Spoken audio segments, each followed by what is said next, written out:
Assalamualaikum warahmatullahi wabarakatuh.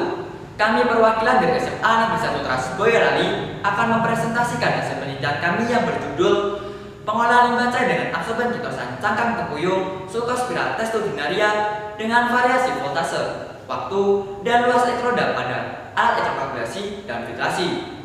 Sebelum itu, izinkanlah kami untuk memperkenalkan diri. Dengan saya, Dino Kurniawan, dan kedua rekan saya, Rafli Ardiansyah dan Mutiara Sabrina. Latar belakang: limbah cair merupakan buangan dari suatu proses kegiatan produksi yang berwujud cair, di mana salah satu jenis limbah cair yaitu limbah cair dari proses pembuatan tahu. Namun dewasa ini banyak dari pelaku industri tersebut yang masih saja membuang limbah mereka langsung pada area sungai tanpa adanya pengolahan terlebih dahulu.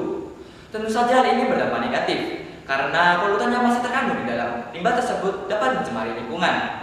Oleh karena itu, kami berinovasi membuat alat pengolahan limbah cair yang menggunakan prinsip elektrokalkulasi, filtrasi, dan absorpsi. Dari latar belakang yang ada, kami mengajukan rumusan masalah sebagai berikut. Yang pertama, bagaimana pengaruh voltase, waktu, dan luas elektroda pada proses elektrokalkulasi. Selanjutnya, bagaimana mekanisme kerja alat elektrokoagulasi dan filtrasi. Kemudian, bagaimana pengaruh kitosan cangkang tempuyung sebagai absorpsi. Yang terakhir, bagaimana efektivitas air hasil elektrokoagulasi dan filtrasi terhadap tanaman cabai dan ikan nila. Metodologi penelitian. Penelitian ini dilakukan di SMA Negeri 1 Trans Boyolali selama 2 bulan dengan jenis penelitian yaitu eksperimen dan perpustakaan terhadap sampel kami yang berupa ikan nila dan tanaman cabai. Adapun analisis data kami meliputi analisis pH, suhu, DO, dan tan pada masing-masing air kolam pelabuhan. Kemudian analisis data efektivitas air hasil daur ulang terhadap pertumbuhan tanaman cabai dan daya tahan hidup ikan nila. Lantas, bagaimana pengaruh voltase, waktu, dan luas elektroda pada elektrokalkulasi? Ini merupakan hasil eksperimen. Berdasarkan tabel, didapatkan 3 perlakuan terbaik, yaitu P1.2, P2.1, dan P2.2 yang mampu menetapkan pH air limbah mendekati titik 7. Bahkan pada P2.2 mampu menetapkan pH air limbah menjadi 7,1. Hal ini terjadi karena pengaruh variasi yang tepat dari ketiga perlakuan tersebut, di mana menurut hukum Faraday yaitu jumlah muatan yang mengalir selama proses sebanding dengan jumlah waktu kontak yang dibutuhkan, sehingga aluminium yang terlarut semakin banyak dan mengakibatkan kontaminan yang terikat juga semakin tinggi. Jadi semakin lama waktu, maka efisiensi penekanan pH air limbah juga semakin baik. Selain itu, berdasarkan tabel dapat diketahui semakin tinggi tegangan, efisiensi penekanan pH air limbah juga semakin meningkat. Hal ini terjadi karena peningkatan pelepasan gas hidrogen dan oksigen. Semakin banyak gelembung yang dihasilkan, maka membuat vlog yang terikat pada rongga gelembung juga semakin meningkat. Jadi tidak mengherankan apabila terjadi peningkatan penurunan kadar polutan. Dan yang terakhir, semakin besar luas elektroda, maka semakin baik pula penekanan pH air limbah.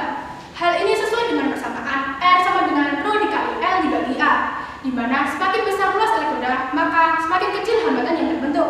Lalu apabila kita kaitkan dengan hukum Ohm yaitu I sama dengan V per R pada tegangan konstan, semakin kecil hambatan maka arus semakin besar. Hal ini mengakibatkan proses oksidasi semakin cepat dan pembentukan vlog juga semakin meningkat. Kemudian dari ketiga variasi tersebut dijadikan treatment penelitian ini untuk diuji keefektivitasannya pada mekanisme kerja alat. Berikut merupakan alat elektrokalkulasi dan filtrasi. Alat ini terbagi menjadi 4 bagian. Pada kotak pertama, air limbah dielektrokoagulasikan dengan plat aluminium yang dialiri arus listrik searah menggunakan adaptor, di mana plat kami susun secara sejajar yang selebar 1 cm dan letak katoda anoda berselang-seling. Kemudian saat inilah terjadi reaksi redoks, di mana pada katoda aluminium mengalami reduksi yaitu memberikan OH- dan menghasilkan gelembung gas hidrogen yang berfungsi menaikkan vlog tersuspensi menuju permukaan. Sedangkan pada anoda aluminium mengalami oksidasi yaitu mengendapkan zat-zat pada air limbah menjadi sedimentasi. Untuk lebih jelasnya dapat dilihat dari reaksi kimia berikut, yaitu pada anoda aluminium mengalami oksidasi dan didapatkan hasil yaitu Al menjadi Al3+ ditambah 3N-. Sedangkan pada katoda aluminium mengalami reduksi yaitu dan didapatkan hasil yaitu 2H2O ditambah 2N- menjadi 2OH- ditambah H2.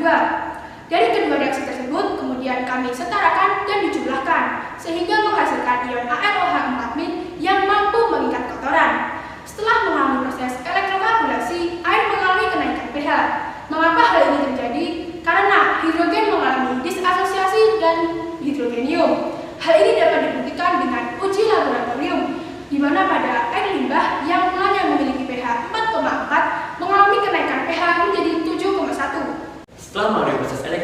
evakuasi, air limbah kemudian dialirkan menuju ke tahap kedua untuk mengalami proses absorpsi, di mana dalam proses ini terdapat gearbox yang berkecepatan 20 rotasi per menit berfungsi untuk mengalirkan kitosan pada badan air, di mana kitosan berfungsi sebagai pengikat unsur-unsur logam pada air limbah.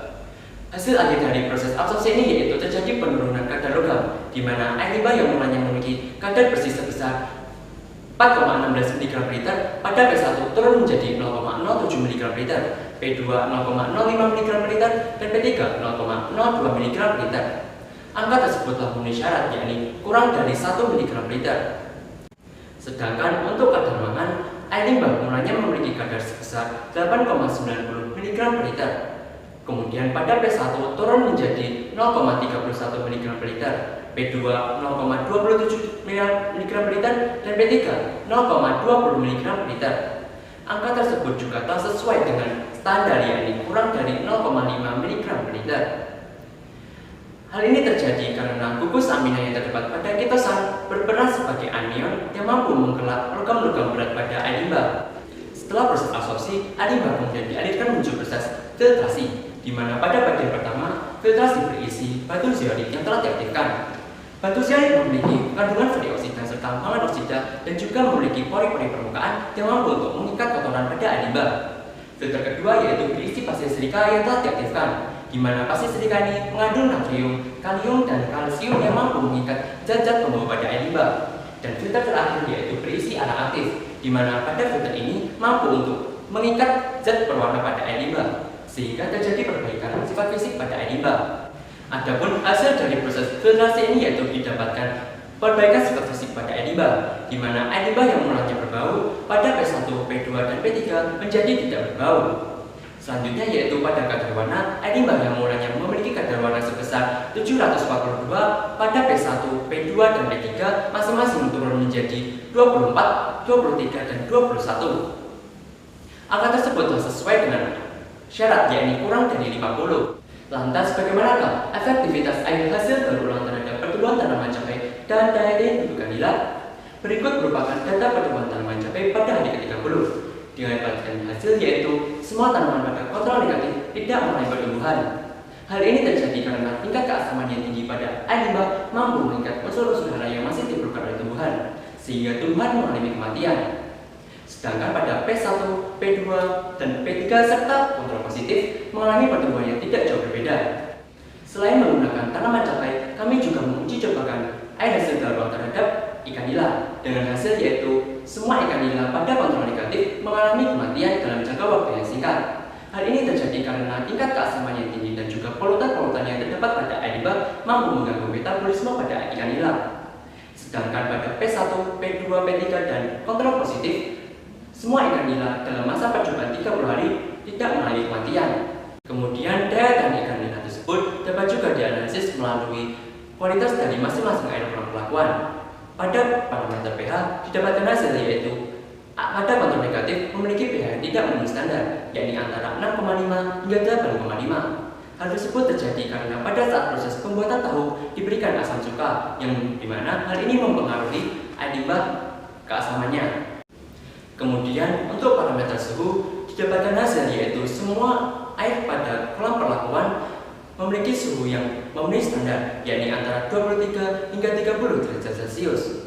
Hal ini terjadi karena air kolam perlakuan berada di luar ruangan, sehingga dipengaruhi oleh suhu lingkungan sekitar. Sedangkan untuk parameter DO didapatkan hasil yaitu pada kontrol negatif tidak memenuhi standar, yakni DO harus lebih dari 5 mg per liter. Hal ini terjadi karena kontaminan-kontaminan yang terdapat pada air limbah mampu secara tidak langsung menurunkan kadar DO pada air limbah.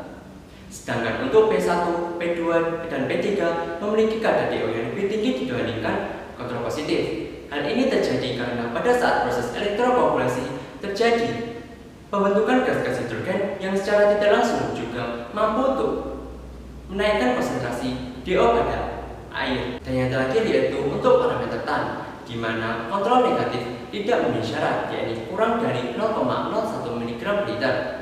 Hal ini terjadi karena pada kontrol negatif, kontaminan-kontaminan yang berasal dari kotoran-kotoran ikan nila mampu menaikkan kadar tan, sehingga pada kontrol negatif tan tidak memenuhi standar. Dari hal tersebut dapat diketahui bahwa air hasil daur ulang dapat digunakan untuk bidang pertanian dan juga perikanan. Demikian presentasi dari kami. Wassalamualaikum warahmatullahi wabarakatuh.